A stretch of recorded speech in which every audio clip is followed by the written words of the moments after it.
Au nom du Père, du Fils et du Saint-Esprit. Amen. Mes très chers frères et sœurs, nous célébrons aujourd'hui Saint Matthieu, apôtre et évangéliste. Matthieu est sans doute, parmi tous les apôtres, un de ceux les mieux documentés, et je dirais de bonne source, puisque c'est lui-même, dans son évangile, qui nous raconte qui il est. C'est le plus simple, je dirais. Matthieu, d'après les autres écrits contemporains, s'appelait aussi Lévi. Mais Lévi n'était pas forcément un prénom, c'était pas non plus un nom de famille, puisque ça n'existait pas encore à l'époque, mais cela voulait dire qu'il faisait partie de ce qu'on appelle la caste des Lévites, ceux qui étaient chargés aussi du temple des offices religieux, l'équivalent à l'heure actuelle de nos diacres, puisque ça on le lit à chaque ordination, les prêtres sont les descendants des Cohen, ceux qui célébraient l'office au temple, et les Lévites, c'est ceux qui participaient au sacrifice, donc l'équivalent de nos diacres actuels. Voilà. Donc Matthieu faisait partie de cette caste des Lévites, mais il avait choisi une autre orientation professionnelle, un métier que toutes et tous nous adorons, que nous aimons par-dessus tout, un collecteur d'impôts, un précepteur. Et en plus, à l'époque, comme c'était sous occupation romaine, il travaillait pour Hérode, mais l'argent était redonné aux Romains, ce qui fait que pour l'ensemble des Juifs, il passait pour un traître. Comme un petit peu ceux qui collectaient les impôts pour les nazis durant la dernière guerre mondiale. Vous voyez un petit peu comment il pouvait être perçu par les autres. Et Jésus, comme d'habitude, il fait rien comme tout le monde. Il passe devant ce collecteur d'impôts assis à sa table en train d'attendre qu'on vienne lui ramener ce qu'on lui doit. Et il passe devant Matthieu, et sans autre forme de procès, il lui dit « Toi, viens et suis-moi. » Ah.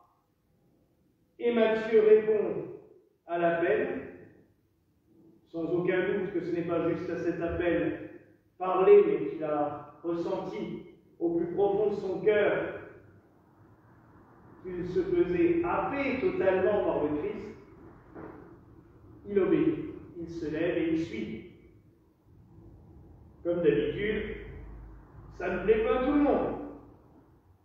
Et les bien-pensants de l'époque s'empressent tout de suite d'aller voir les disciples en se moquant d'eux, en disant « Voyez, votre chef, il est complètement ravagé, il embarque un traître avec lui et il veut en faire un de ses disciples.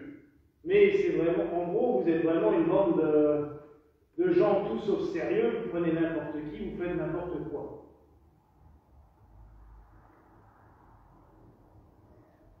Jésus va plus loin. Il leur dit clairement, ne savez-vous pas que je ne viens pas pour les bien portants, je viens pour ceux qui sont malades. Je ne viens pas pour les justes, je viens pour les pécheurs. Et là où il y a un gros problème, il ne leur dit pas, mais à plusieurs reprises dans l'Évangile, il le fait comprendre, personne n'est juste.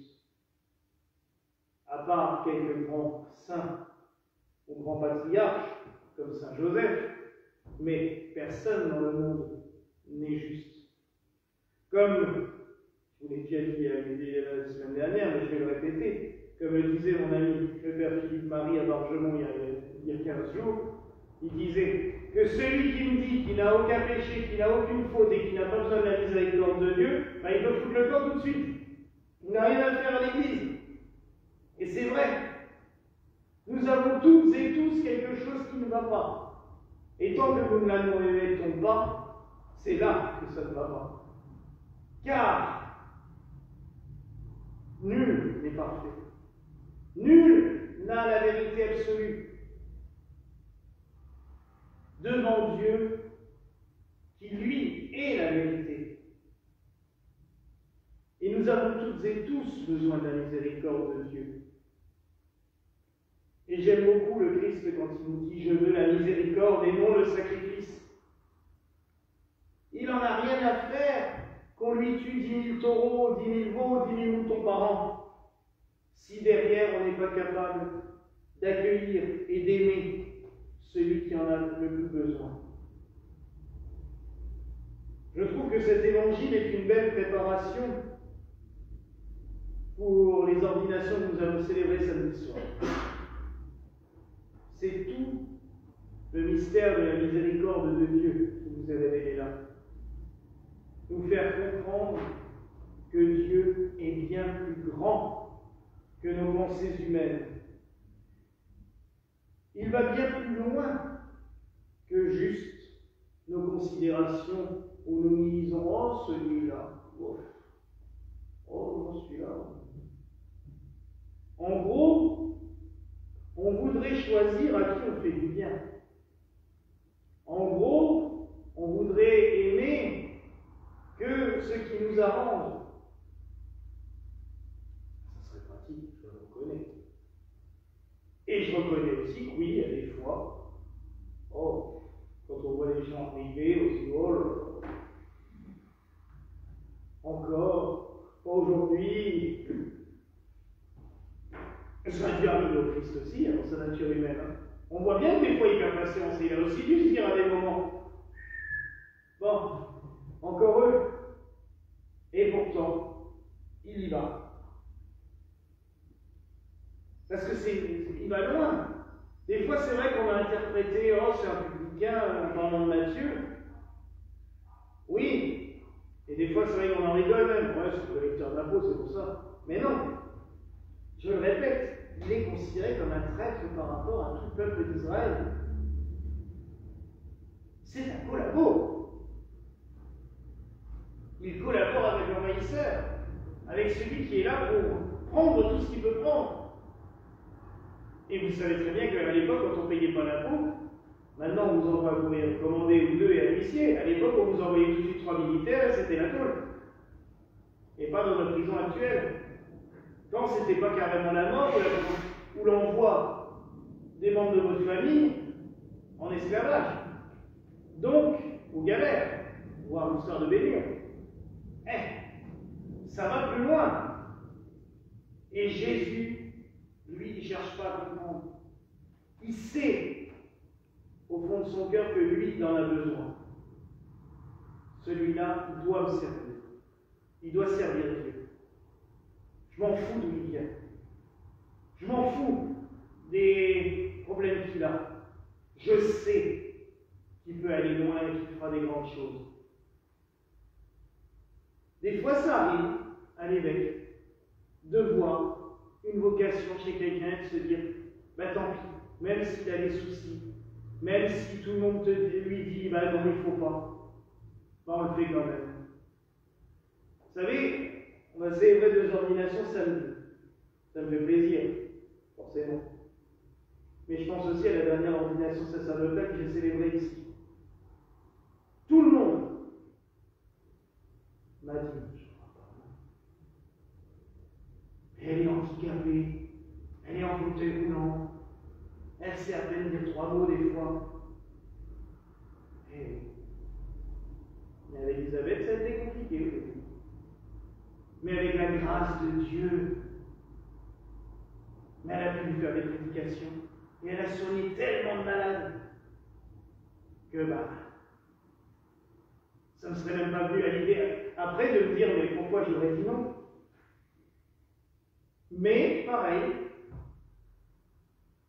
vu de l'extérieur, on pouvait dire mais c'est complètement fou. Allez, on a été plus loin que beaucoup, mais parce qu'il y a cette force divine. Ça aurait été mes propres forces, je pense que j'aurais fait comme beaucoup de monde, vraiment. Mais à un moment donné, tu sais que tu n'as pas le choix. Et c'est ça qui est beau dans la vie et dans l'existence.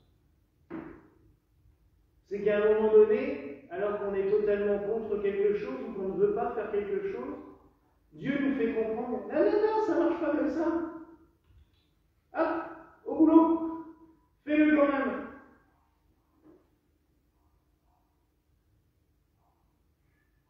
Avec Dieu, on se rend compte, et avec le discernement, que des fois, des gens de l'extérieur seraient totalement parfaits pour exercer un ministère. Parfait. Puis au bout du compte, on arrive dans l'ordination, ou même malheureusement des fois après, et on se rend compte que ce n'était pas fait pour eux. Mais d'autres, sur qui on n'aurait misé aucun centime, eh bien, ça donne des belles choses. Je vous rappelle quand même que le Sacré d'Art c'était considéré par ses professeurs au séminaire comme un débile. Sa note, c'était débilissimus. Sympa. Et qu'ils l'ont foutu dehors en disant on ne pourra jamais rien en faire. C'est devenu le saint patron de tous les curés de l'univers. Et tous les ans, il y a des milliers de prêtres du monde entier qui défilent devant sa tombe pour aller le voir. Parce que je peux vous dire qu'il vous apporte quelque chose. Et que d'aller faire un petit tour près du curé d'Ars, ça vous travaille. Mais pourquoi? Parce qu'à un moment donné, il y a un prêtre. Celui qui a pu faire sa première communion, qui a été lutter contre tout le monde, qui a été voir l'évêque, qui a été voir les professeurs en disant « Moi, je vais vous former. Je ne vais pas le faire en latin, je vais vous le former en français. Il saura assez de latin pour dire la messe. Mais le reste, il prêche en latin, il prêche en français. Il va travailler avec les fidèles en français, et moi, je vais lui apprendre. » Et ça a donné le plus grand prêtre de l'univers. Oui, mes frères et sœurs, le Christ, en choisissant Saint Matthieu, savait ce qu'il allait faire. Saint Matthieu est devenu un grand évangélisateur, forcément. Mais c'est surtout grâce à lui qu'on a un des 4 évangiles. Eh oui. L'évangile selon Saint Matthieu. C'est d'ailleurs le premier de la liste. Matthieu, Marc, Luc et Jean. Il a écrit un de ses évangiles synoptiques. Donc, les 3 premiers, Matthieu, Marc et Luc, puisqu'ils racontent la vie du Christ chronologiquement, d'après leurs souvenirs, mais chronologiquement, et les 3, on les met ensemble, on arrive à bien avoir la même histoire qui se tient, avec des fois une façon différente de raconter les choses parce qu'on ne s'adresse pas aux mêmes. Matthieu, lui, il se consacre aux Hébreux. Il parle aux Hébreux, il leur raconte l'histoire directement. Mais si le Christ n'avait pas choisi, il n'y aurait pas eu cela. Il a été choisi par les autres apôtres par la suite en lui disant « Matthieu, toi, tu dois écrire la vie du Christ pour les Hébreux. » Marc le fera aussi à sa manière, mais plus pour une autre branche de la religion hébraïque. Mais il fallait qu'il soit là à ce moment-là, et le Christ le savait. Et il a été choisi pour ça. Alors oui, mes frères et sœurs, ne soyons pas surpris quand des fois il y a des choix compliqués à faire. Que des fois on se dit, mais pourquoi il fait ça lui? Des fois on se pose des questions, on dit, mais il y a des trop de pourquoi? Parce que le Christ nous a dit d'ouvrir les portes. Le Christ nous a dit qu'il préférait la miséricorde au sacrifice.